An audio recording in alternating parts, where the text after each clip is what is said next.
Hello बच्चों।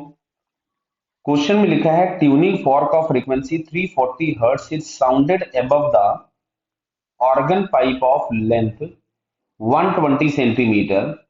Now water is slowly poured in it. The minimum height of water column required to resonance clear है क्या? तो समझो बात को ध्यान से। मतलब यहाँ पे टोटल लेंथ हम लोगों के पास दी गई थी पाइप की 120 सेंटीमीटर। इसमें बोला गया है कि हम लोगों ने यहां से नीचे से कुछ पानी भर दिया, तो मिनिमम हाइट बतानी है जिसमें हम लोगों के पास रेजोनेंस मिलेगा। क्लियर है? तो अब देखो, रेजोनेंस के लिए जो लेंथ होती है, ये क्लोज्ड ऑर्गन पाइप हो गया λ/4, अगली वाली मिलेगी 3λ/4, अगली वाली मिलेगी 5λ/4 बराबर है। तो एक तो क्या हम इस तरीके से डायरेक्टली निकालते कि पहले λ/4 क्या, उसका 3 टाइम्स, उसका 5 टाइम्स, उसका 7 टाइम्स, ऐसे करके निकाल सकते थे। चलो मैं पहले वैसे ही बता देता हूं। तो लैम्डा इज इक्वल्स टू हम लोग यहां से लिखेंगे v/f। तो lambda is equals to v/f, तो v दिया है हम लोगों को 340 बराबर है। तो ये हम लोगों के पास हो गया 340/340, मतलब ये हम लोगों के पास आ गया 1 मीटर। क्या बराबर है? तो लैम्डा बराबर 1 मीटर आ गया। तो पहला जो हमको रेजोनेंस मिलता वो λ/4 पे, मतलब ऊपर से अगर हम हाइट मेजर कर रहे हैं तो λ/4, यानी हम लोगों को मिलता है 1/4 सेंटीमीटर, 1/4 मीटर, मतलब 25 सेंटीमीटर। तो इसके लिए हमको पानी नीचे से बहुत ज्यादा भरना पड़ता। अच्छा, 3λ/4, तो 3λ/4 बराबर हमारे पास हो गया 3/4 सेंटीमीटर। तो 3/4 मीटर, तो 3/4 मीटर हमारे पास आ गया 75 सेंटीमीटर। 75 सेंटीमीटर मतलब 120 सेंटीमीटर का अगर पाइप था, तो हमको 75 सेंटीमीटर का एयर कॉलम चाहिए। अगला वाला अगर हम लोग लिखे तो 5λ/4, यानी 5 इंटू λ/4 था 25, तो ये हमारे पास आ गया 125 सेंटीमीटर, जो कि पाइप के लेंथ से ही बड़ा हो गया, तो ये तो गलत हो गया। तुमको मिनिमम वाटर लेवल पूछा गया था, तो नीचे से कितना पानी भरे। तो अभी देखो, मैक्सिमम एयर कॉलम आ रहा है 75 सेंटीमीटर, यानी हमको 75 सेंटीमीटर चाहिए था किसके लिए? एयर कॉलम रेजोनेंस कराने के लिए। तो टोटल था 120, तो 75 में से 120 गया, तो यहां से हम लोगों के पास 45 सेंटीमीटर आपको पानी भरना पड़ेगा। क्लियर है? एक तरीका तो ये हो गया जो बिल्कुल रॉ मेथड था।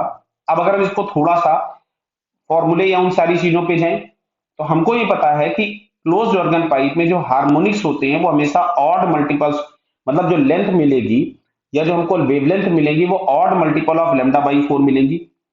तो मैंने यहां से लिखा 2n-1 इंटू λ/4, मैं अब ये फॉर्मूले से लगा रहा हूं, इज इक्वल्स टू एल बराबर है। तो मैंने यहां से इसको लिखा 2n-1/4, लैम्डा की जगह लिखा v/4, v/f इंटू एल। तो यहां पे हमको दिख रहा है कि फ्रीक्वेंसी और साउंड स्पीड दोनों सेम है, कैंसिल हो गया। तो 2n-1/4 is equals to L आ रहा है। लेंथ ऑफ द पाइप जो भी दिया गया है वो 120 सेंटीमीटर से तो छोटा है। तो मैंने अगर इसको मान लो टोटल अभी हम 120 सेंटीमीटर, या एक काम करते हैं, इसको हम लेस देन ही कर देते हैं, लेस देन 124 लिख देते हैं। तो लेस देन 120 इंटू 4, 2n-1, तो ये हम लोगों के पास यहां से हो जाएगा, कितना हो जाएगा? 48। एक काम करते हैं, इसको मीटर में कन्वर्ट कर लेते हैं, तो इट इज 4.8 मीटर्स।